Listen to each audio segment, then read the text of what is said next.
Quando o cristão lê a vida de José, ele só entende o que não está na entrelinhas, ou o que está, às vezes, por cima, né? A profundeza mesmo, ele às vezes não entende. E o que você devia entender, porque às vezes até critica quem está lendo, pô, por que Deus permitiu o cara passar tanta humilhação depois para virar primeiro-ministro, vamos dizer assim, né, do país, então, do Egito? Por que passar tanta humilhação, tantos problemas? Né? E simplesmente para ensinar a dependência de Deus. Às vezes não precisa passar tudo isso. É o quanto o crente resiste.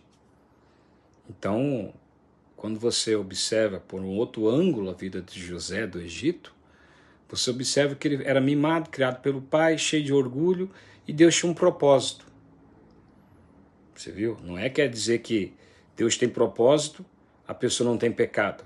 Não, o propósito de Deus é independente. É o plano de Deus na vida da pessoa. Quando você aceita Jesus Cristo, você entra num lugar, é como se você, faz de conta, fosse contratado por uma empresa e a empresa te escolhe aonde você vai ocupar a função. Não é de acordo com a tua faculdade, tua capacidade. Ele que vai te capacitar a empresa e te colocar numa função. É assim que funcionaria, mais ou menos, porque aí o cristianismo está muito, muito além do que isso. O propósito de Deus é muito mais profundo. Mas para você entender só. E às vezes você vai para a empresa norte-americana faz muito isso, outras empresas no mundo, ela contrata pessoas, sempre foram assim, as empresas que funcionam. Elas contratam as pessoas não pela capacidade da pessoa. Ela contrata a pessoa e treina a pessoa desde o início e capacita ela. Empresa de meritocracia, eu quero dizer, tá? Funciona assim. Amém? Eu conheço uma pessoa que começou limpando o hospital nos Estados Unidos, o chão do hospital. Hoje é administradora geral do hospital, manda nos médicos tudinho do hospital. É meritocracia, esse hospital trabalha, lá nos Estados Unidos, em Boston. Então, é assim que funciona. Muitas empresas no mundo ainda funcionam. E é o melhor tipo de empresa. Mas o cristianismo está muito mais além. E quando, então, Deus escolheu, era propósito de Deus na vida de José, ele ser governador do Egito. Só que ele tinha seus problemas de caráter. Por isso que Deus permitiu toda essa debulhação. Podia ser de várias formas, podia ele mandar para o Egito, de várias maneiras. Mas ele foi dessa maneira porque ele tinha muito problema. Você entende porque às vezes você tem muitos problemas? O problema é que às vezes você vai lá, fica preso no calabouço e morre dentro do calabouço. Porque é teimoso. Porque é teimoso. Teimoso.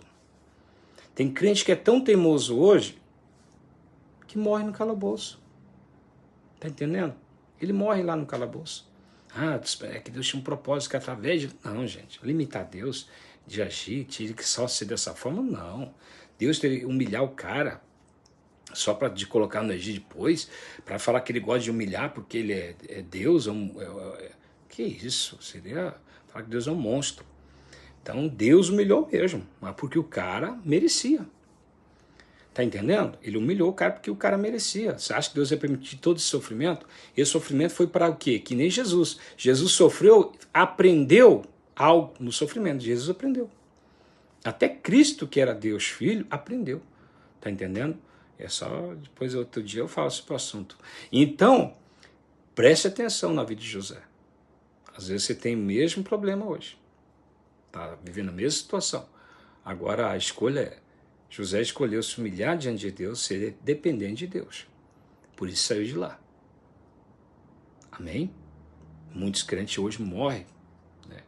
Que nem as pessoas falam que Saul, o plano de Deus na vida do rei Saul era assim. Saul, ele abandonou o propósito de Deus, chamado de Deus, porque ele não era um crente. Mentira. Ele era um cara muito crente, dependente de Deus.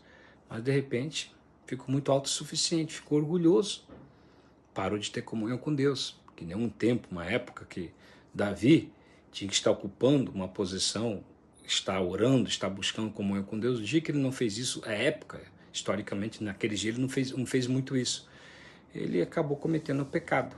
Então a falta, certamente, sempre assim, a falta de comunhão do rei Saul, levou ele à queda.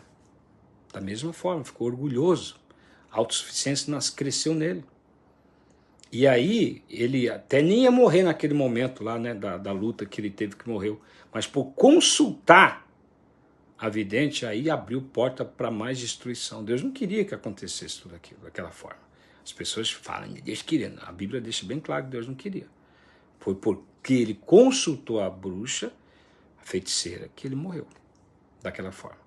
Então, certamente seria outra maneira de tomar o reinado, tal, etc, tudo mais. Só que aconteceu o que aconteceu. E outros pecados que ele cometeu, de matar também o sacerdote e tudo mais. Teve toda essa consequência também. Então, ele era um homem de Deus. Tá entendendo? Podia ser José também. A história de José é daquela caído, indo para o caminho errado. Mas não, José... Então, quando você lê a Bíblia, o livre-arbítrio, não o livre-agência, não, o livre-arbítrio da pessoa, ela vai trazer o final da pessoa. Amém? Uns que buscam Deus, servem a Deus, têm o Espírito de Deus, comunhão com Deus, e outros que pararam de buscar Deus tiveram consequência de morte e destruição. Da mesma forma, você pode ter a mesma coisa na sua vida. Você escolhe, ou fica preso pro resto da vida no calabouço, ou se humilha diante de Deus e vira o primeiro-ministro. Você entendeu, né? Linguagem figurada. Pense nisso.